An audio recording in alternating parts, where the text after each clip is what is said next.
اور جس سے بہت سی بیماریاں آتی ہیں. اس پہ اب تحقیق بھی ہو رہی ہے پیراسائیکالوجی میں کہ نظر سے جو ریز اٹھتی ہیں وہ انسان کے جسم میں، یعنی نیگیٹو ریز جو خاص طور پر آتی ہیں، حسد کی نظر ہوتی ہے جیسے، تو وہ آ کے ایک ریئیکشن کرتی، کیمیکل ریئیکشن ہوتا ہے اس کی وجہ سے بلڈ میں، جس سے کچھ بیماریاں پیدا ہوتی ہیں.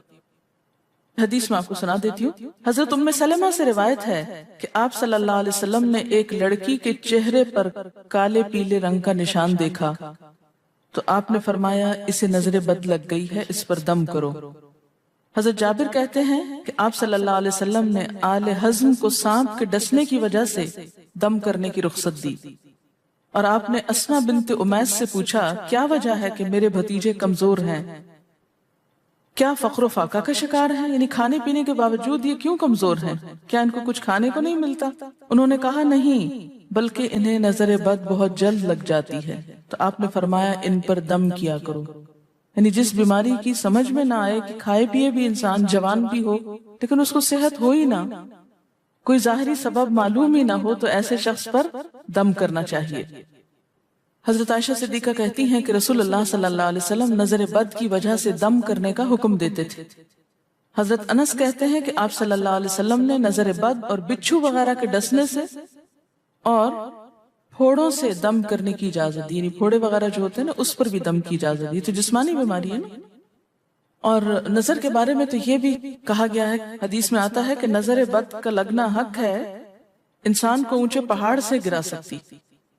کیونکہ ہوتا کیا ہے کہ جب ایک خاص اینگل سے دیکھا جاتا ہے تو دوسرے انسان کے جسم میں جیسے لرزہ سا آ جاتا ہے نا اور انسان ہل جاتا ہے. اس کی دلیل قرآن میں بھی ہے. ایک سورت کے آخر میں آتا ہے وَإِن يَكَادُ الَّذِينَ كَفَرُوا لَيُزْلِقُونَكَ بِأَبْصَارِهِمْ لَمَّا سَمِعُوا الذِّكْرَ، کہ قریب ہے کہ کچھ کافر آپ کو اپنی نگاہوں سے کیا کر دیں، پھسلا دیں جب یہ قرآن سنتے ہیں. یعنی وہ سننے نہیں آتے تھے، صرف آپ کو گھورتے رہتے تھے. اور کس لیے گھورتے رہتے تھے؟ تاکہ آپ بول نہ سکیں، آپ لرز جائیں، ڈگمگا جائیں، اپنا کام چھوڑ دیں. بری نیت سے آتے تھے. وَيَقُولُونَ إِنَّهُ لَمَجْنُونَ، کہتے ہیں کہ یہ تو مجنون ہو گیا. آپ صلی اللہ علیہ وسلم نے فرمایا نظر بد حق ہے، اگر تقدیر سے کوئی چیز سبقت لے جا سکتی ہوتی تو وہ نظر بد ہے. پتہ کیسے چلے؟ چل جاتا ہے. پتہ کیوں نہیں چلتا؟ مثلا آپ کا بچہ ہنس رہا تھا، کھیل رہا تھا، دودھ پی رہا تھا کہ اچانک کوئی شخص آیا اور جب وہ اٹھا تو بچے نے شور کرنا شروع کر دیا. پتہ چل جاتا ہے. بعض اوقات گھر ہی کے لوگوں کی لگ جاتی، بعض اوقات محبت سے بھی لگ جاتی کہ بچہ کھیل رہا تھا، آپ دیکھتے کہ وہ گر پڑا، اچانک رونا دھونا شروع ہو گیا، سر پٹ گیا. حدیث میں آتا ہے نظر بد انسان کو موت تک اور اونٹ کو ہانڈی تک پہنچا دیتی. اونٹ کو ہانڈی تک پہنچانے کا مطلب کیا ہے؟ ذبح کرنا پڑ جاتا ہے، تڑپنے لگتا ہے. آپ صلی اللہ علیہ وسلم نے فرمایا اللہ کی قضاء اور تقدیر کے بعد سب سے زیادہ نظر بد کی وجہ سے میری امت میں اموات ہوں گی. آپ صلی اللہ علیہ وسلم نے فرمایا نظر بد سے اللہ کی پناہ طلب کیا کرو، کیونکہ نظر بد کا لگنا حق ہے. اسما بنت امیس نے آپ سے گزارش کی کہ بنو جعفر کو نظر بد لگ جاتی ہے تو کیا وہ ان پہ دم کر سکتی ہیں؟ آپ نے فرمایا ہاں، یعنی ایک عورت بھی دم کر سکتی ہے، اور اگر تقدیر سے کوئی چیز سبقت لے جانے والی ہوتی تو وہ نظر بد ہے. آپ نے فرمایا بے شک نظر بد انسان پر اثر انداز ہوتی ہے، حتیٰ کہ اگر وہ ایک اونچی جگہ پر ہو تو نظر کی وجہ سے گر بھی سکتا ہے، یعنی فزیکلی بھی اثر انداز ہوتی.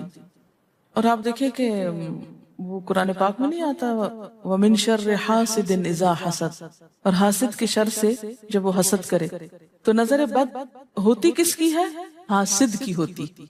بری نظر کس کی ہوتی ہے؟ حاسد کی. تو جو صبح شام 3 دفعہ یہ پڑھتے رہے ان کو حاسد کچھ نہیں کر سکتے، ان کا کچھ نہیں بگاڑ سکتے، جتنا چاہیں گھورتے رہے. اسی طرح ابن کثیر نے کہا کہ نظر بد کا اللہ کے حکم سے لگنا اور اثر انداز ہونا حق ہے. تو جب اللہ کی پناہ لیتے ہیں نا قل اعوذ برب الفلق قل اعوذ برب الناس، تو آپ نے اللہ کے پناہ لے لی، شیلٹر میں آ گیا. اب ہر چیز بیکار ہو رہی ہے، سب نظریں وظریں. اور اگر لگتی بھی ہے انسان کو تو کس سے؟ اللہ کے اذن سے لگتی. حافظ ابن حجر کہتے ہیں کہ نظر بد کی حقیقت کچھ یوں ہے کہ ایک خبیث الطبع انسان اپنی حاسدانہ نظر جس شخص پر ڈالے تو اسے نقصان پہنچے. ابن قیم کہتے ہیں کچھ کم علم لوگوں نے نظر بد کی تاثیر کو باطل قرار دیا ہے، اور ان کا کہنا ہے کہ یہ محض توہم پرستی ہے اور اس کی کوئی حقیقت نہیں، لیکن حقیقت یہ ہے کہ یہ لوگ سب سے زیادہ جاہل اور ارواح کی صفات اور ان کی تاثیر سے ناواقف ہیں، اور ان کی عقلوں پہ پردہ پڑا ہوا ہے، جبکہ تمام امتوں کے عقلاء باوجود اختلاف مذاہب کے نظر بد سے انکار نہیں کرتے، یعنی صرف اسلام میں نہیں دیگر مذاہب میں بھی یہ کانسیپٹ پایا جاتا ہے، اگرچہ نظر بد کے سبب اور اس کی جہت تاثیر کے سلسلے میں ان میں اختلاف ہے۔ پھر کہتے ہیں اس میں کوئی شک نہیں کہ اللہ تعالیٰ نے جسموں اور روحوں میں مختلف طاقتیں اور طبیعتیں پیدا کی ہیں، اور ان میں کئی خواص اور اثر انداز ہونے والی کیفیات ودیت کی ہیں۔ آپ دیکھیں کہ لو چلتی ہے تو اثر نہیں ہوتا، اس کا بھی تو اثر ہوتا ہے نا، حالانکہ وہ نظر نہیں آ رہی ہوتی، اور کسی عقل مند کے لیے ممکن نہیں کہ وہ جسموں میں روحوں کی تاثیر سے انکار کرے، کیونکہ یہ چیز خود دیکھی اور محسوس کی جا سکتی ہے، اور آپ دیکھ سکتے ہیں کہ ایک شخص کا چہرہ اس وقت انتہائی سرخ ہو جاتا ہے جب اس کی طرف وہ انسان دیکھتا ہے جس کا وہ احترام کرتا ہے، اور اس سے شرماتا ہو، اور اس وقت پیلا پڑ جاتا ہے جب اس کی طرف ایک ایسا آدمی دیکھتا ہے جس سے وہ ڈرتا ہو، یعنی جس سے آپ ڈرتے ہیں وہ آپ کو دیکھے تو آپ کا رنگ پیلا ہو جاتا ہے۔ فرمایا یہ سب کچھ روحوں کی تاثیر کی وجہ سے ہوتا ہے، اور چونکہ اس کا تعلق نظر سے ہوتا ہے اور اس لیے نظر بد کی نسبت آنکھ کی نظر کی طرف کی جاتی ہے، حالانکہ آنکھ کی نظر کچھ نہیں کرتی، یہ تو روح کی تاثیر، یعنی نظر یہ نظر نہیں ہے صرف، بلکہ اندر سے روح یا احساسات ہیں جو ٹرانسفر ہوتے ہیں۔ آپ دیکھیں کہ محبت کی نظر کیا اثر نہیں کرتی ہے نا، اسی طرح نفرت کی، غصے کی، اور آپ کے چھوٹے بچے خاص طور پہ نظروں کو بہت پہچانتے ہیں۔ آپ نے دیکھا ہوگا کہ بچے کچھ لوگوں کے پاس فوراً چلے جاتے ہیں اور کچھ لوگوں کے پاس نہیں جاتے۔ بچوں کی مثال اس لیے دے رہی ہوں کہ وہ معصوم ہوتے ہیں نا، ان کو کسی نے سکھایا پڑھایا نہیں ہوتا کہ ادھر جاؤ اور ادھر نہ جاؤ، اور اگر آپ سکھائیں پڑھائیں بھی تو پھر بھی وہ اپنی مرضی کرتے ہیں، آپ کی نہیں مانتے، تو وہ ایک طرح سے بہترین جج ہوتے ہیں۔ بعض لوگوں کو دیکھ کے بچے رونے لگتے ہیں، بعض کو دیکھ کے مسکرانے لگتے ہیں، یہ ایسا کیوں ہوتا ہے؟ اچھا، اسی طرح اگر کوئی شخص کانسٹنٹلی آپ کو دیکھ رہا تو آپ کانشیس ہو جاتے ہیں، آپ ٹھہر نہیں سکتے۔ اسی طرح اگر کوئی سٹیئر کر رہا ہو تو اس کی نظروں سے بعض اوقات خوف بھی آنے لگتا ہے۔ اللہ نے کیسی کیسی طاقتیں انسان کو دی ہیں، سلطان النصیرہ۔ اچھا، پھر لکھتے ہیں کہ روحیں اپنی طبیعتوں، طاقتوں اور کیفیتوں اور اپنے خواص کے اعتبار سے مختلف ہوتی، سو حسد کرنے والے انسان کی روح واضح طور پر اس شخص کو اذیت پہنچاتی ہے جس سے حسد کیا جاتا ہے۔ ویسے بھی تو آپ دیکھیں نا، وہ رویے ایک دم آپ پہچان لیتے ہیں۔ یہی وجہ ہے کہ اللہ تعالیٰ نے حاسد کے شر سے پناہ طلب کرنے کا حکم دیا ہے۔ حاسد کی تاثیر ایک ایسی چیز ہے جس سے وہی انکار کر سکتا ہے جو حقیقت انسانیت سے خارج ہو۔ جنوں کی نظر بھی لگتی، یہ میرا قول نہیں ہے، حدیث ہے۔ حضرت ابو سعید خدری سے روایت ہے کہ رسول اللہ صلی اللہ علیہ وسلم جنات اور انسانوں کی نظر بد سے پناہ مانگتے تھے، یعنی آپ جو پناہ مانگتے تھے بری نظر سے، وہ انسانوں کی بھی اور جنوں کی بھی۔ پھر جب معوذتین الفلق اور الناس نازل ہوئی تو آپ انہی کو پڑھتے اور باقی دعائیں آپ نے چھوڑ دی تھی، یعنی قل اعوذ برب الفلق، قل اعوذ برب الناس، پھر سب چیزوں کے شر سے بچنے کے لیے کافی۔ یاد رکھیے بعض اوقات اپنی نظر بھی لگتی ہے، خود کو بھی نظر لگتی ہے۔ اسی طرح جب لباس اتارا جاتا ہے نہانے کے لیے مثلاً، تو اس وقت بھی دعا سکھائی گئی۔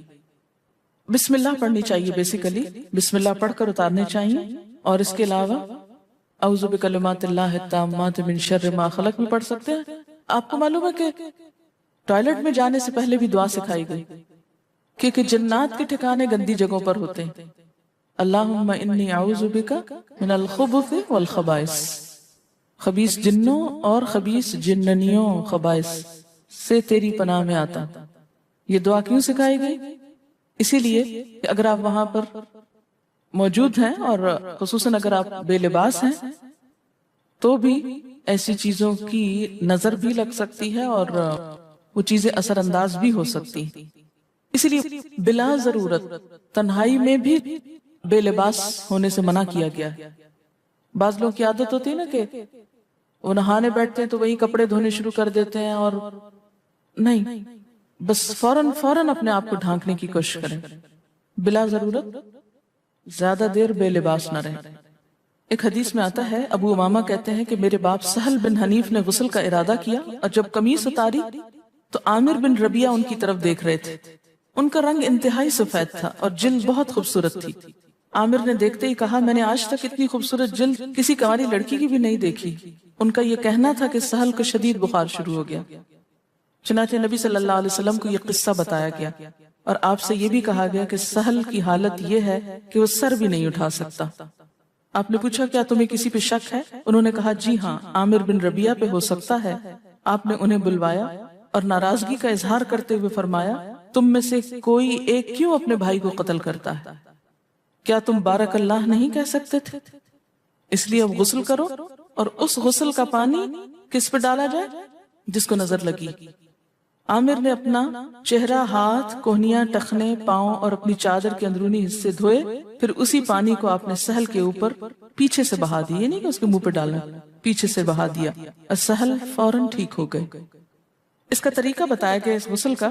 ابن شہاب زہری کا کہنا ہے کہ ہمارے زمانے کے علماء نے غسل کی یہ کیفیت بیان کی ہے جس آدمی کی نظر لگی ہو اس کے سامنے ایک برتن رکھ دیا جائے جس میں وہ سب سے پہلے کلی کرے اور پانی اسی برتن میں گرائے، پھر اپنا چہرہ دھوئے، پھر اسی پانی کے ذریعے اپنے ہتھیلیاں، دائیں ہاتھ اور ہتھیلی پہ پانی بہائے، پھر بائیں پر اور پھر دائیں کوہنی پر، پھر بائیں کوہنی پر، پھر بائیں ہاتھ سے اپنا دایاں پاؤں دھوئے، پھر دائیں ہاتھ سے بایاں پاؤں دھوئے اور پھر اسی طرح گھٹنوں پہ پانی بہائے.